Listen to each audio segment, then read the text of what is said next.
La primera pregunta, ¿qué supone para Amadeus que un gigante como Google se haya metido en el mundo de la distribución de los viajes? Bueno, es una pregunta que recibimos bastante a menudo. Para Amadeus lo vemos como una oportunidad. Realmente para nosotros Google o Google Flight Search, como se llama el producto que ha lanzado en Europa hace apenas un mes o 5 semanas, es un motor de búsqueda. Amadeus también tiene herramientas de búsqueda, pero Amadeus es experto en reserva y billetaje y todo el procesamiento post emisión de billete, por lo cual lo vemos complementario. Nosotros lo vemos como puede ser un kayak, por ejemplo, que es un metabuscador, o un Trivago, que es un metabuscador para hoteles. Por lo cual, hombre, siendo Google, no voy a pecar de naif y decir no nos preocupa, por supuesto estamos muy atentos, pero yo creo que están más atentos, por ejemplo, las agencias online o algunos otros jugadores que lo pueden ver como una posible amenaza puramente porque es Google. ¿Cómo afecta esa desintermediación en las cuentas y en los negocios de Amadeus? Pues como he explicado antes, hay un cambio en el modelo, es decir, los proveedores cada vez tienen más capacidad de ir directo a los clientes finales. Pero también, como intentaba explicar, Amadeus está intentando jugar en todas las papeletas. Es decir, la tecnología que utiliza una línea aérea en su web, como puede ser Iberia o otros, detrás está la tecnología Amadeus. La tecnología de su web y además por detrás la tecnología del propio GDS. Mucha gente piensa que, por ejemplo, una agencia online bueno, pues no utilizan los GDS. Por supuesto utilizan los GDS. Es decir, si los GDS se cortasen de las agencias online, mañana cerrarían todos. Otra cosa es que ellos también tienen acceso a producto complementario, oferta complementaria, que lo tienen que conseguir a través de otras vías. Pero hoy por hoy el GDS sigue siendo la forma más eficiente, tanto para el que quiere destruir como el que quiere adquirir, es la forma más eficiente de hacerlo. Por lo cual, Amadeus siempre intenta asegurarse cuando hay movimientos en el modelo, estar detrás y estar dotando los jugadores y los nuevos jugadores con la tecnología necesaria. ¿Cuál es el reto más importante al que se ha enfrentado Amadeus o en Amadeus usted? ¿Cómo lo afrontó? Yo creo que el reto más importante que Amadeus ha tenido toda su historia ha sido la entrada a los Estados Unidos. En Europa tenemos una posición muy fuerte, tenemos casi 60% de cuota. En España tenemos más del 90%, que es fácil tenerlo, pero mantenerlo no es tan fácil, eso es mi reto día a día.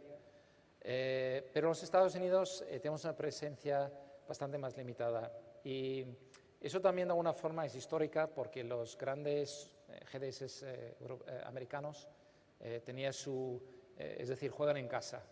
Pero poco a poco Amadeus lo estamos combatiendo, estamos ganando cuota poco a poco y lo estamos haciendo a través, por ejemplo, acuerdos estratégicos como grandes jugadores americanos como Expedia. ¿Cree usted que llegará un momento en que las agencias de viaje desaparecerán? Yo creo que no. A ver, me explico. De los años 2000 a 2007 había un crecimiento bestial de la cantidad de oficinas de agencias de viajes. Siempre he dicho que estaba muy vinculado con el boom inmobiliario. Es decir, alguien compraba un local y antes de montar un bar o una tintorería, pues montaba una agencia. ¿Por qué? Porque el coste de montar una agencia era bastante baja, era atractivo entre los amigos tener una agencia porque tenías descuentos y viajes y cosas, y ponías a tu hija o tu mujer o tu hermano, a quien sea, a trabajar. Entonces, hubo un crecimiento, en el 2007 había conectados a Amadeus más de 9.100 puntos de venta en España, que era más del doble de Francia. Es decir, era un ratio completamente descomunal. A raíz de la crisis y a raíz del crecimiento online, se ha encogido bastante y hoy día estamos en torno a unos 6.000 puntos de venta. Digo que la agencia no va a desaparecer, su papel va a cambiar.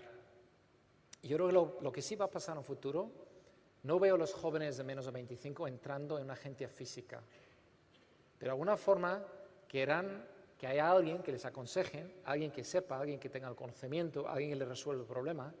Y creo que habrá cabida para los expertos, porque hoy día si buscas un viaje a Internet, me pasa siempre, busco y después de una hora de buscar, y se supone que sé algo de esto, llamo a una agencia, porque hay tan desbordamiento de información y al final nunca sabes lo que estás cogiendo es lo mejor o no. O muchas veces pasas algún detalle y luego te puedes fastidiar el viaje, como me ha pasado alguna vez. ¿Cuáles cree que serán los próximos mercados más pujantes? ¿Se mantendrá el asiático como el más potente? Yo creo que en los próximos años también vemos crecimiento en Latinoamérica, pero en los próximos años el crecimiento de Asia y también Medio Oriente va a ser el crecimiento fuerte.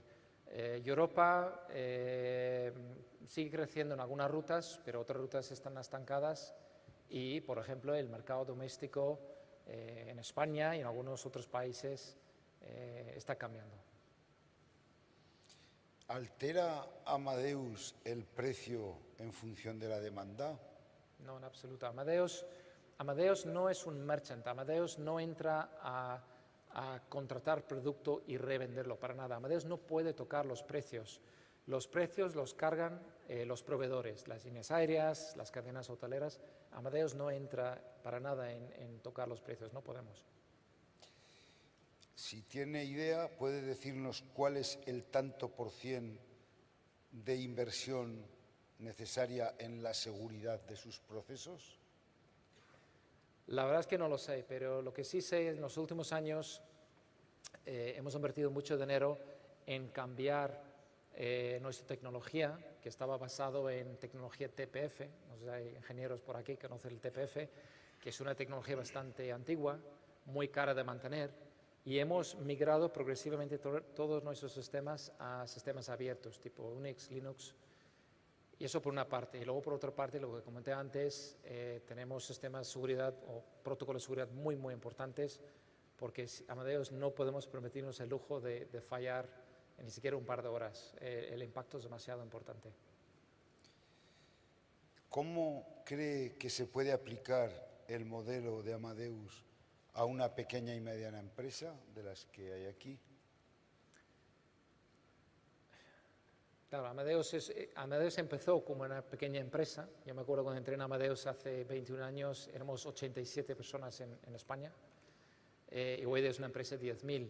También es cierto, nacimos de mano de 4 líneas aéreas muy importantes en Europa. Yo creo que es un poco lo que dije antes. Yo creo que hoy día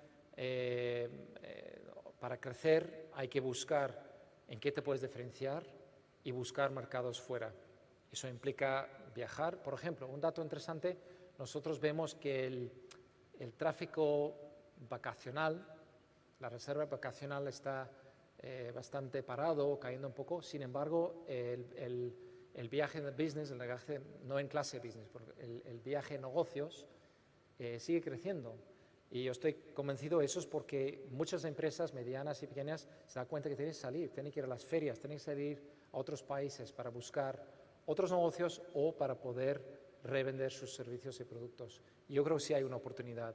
Luego, la idea de diversificar dentro de lo que ya haces depende mucho de cada modelo de negocio y cada industria.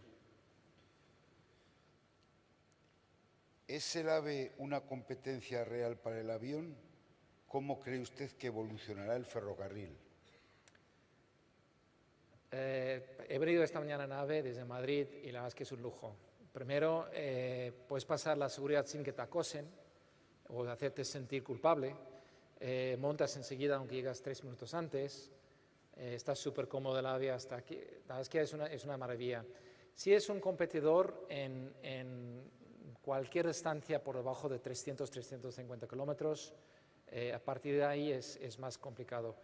Lo que sinceramente creo fue, y sin entrar en política ni críticas, pero creo que fue un poco falta de visión, es que cuando se invirtió tanto, tenemos las mayores inversiones de la red de alta velocidad en Europa y hemos invertido en los últimos 10 años billones en la T4 en el Prat y que no se le ocurrió a nadie conectar esas dos redes porque al final lo que han hecho en Francia y en Alemania es que el tren puede ser un feeder, puede ser un alimentador perfecto para el tren, pero necesitamos esa intermodalidad que hoy día no existe, ni siquiera a nivel tecnológico y ni siquiera a nivel infraestructura, y eso sí es una pena.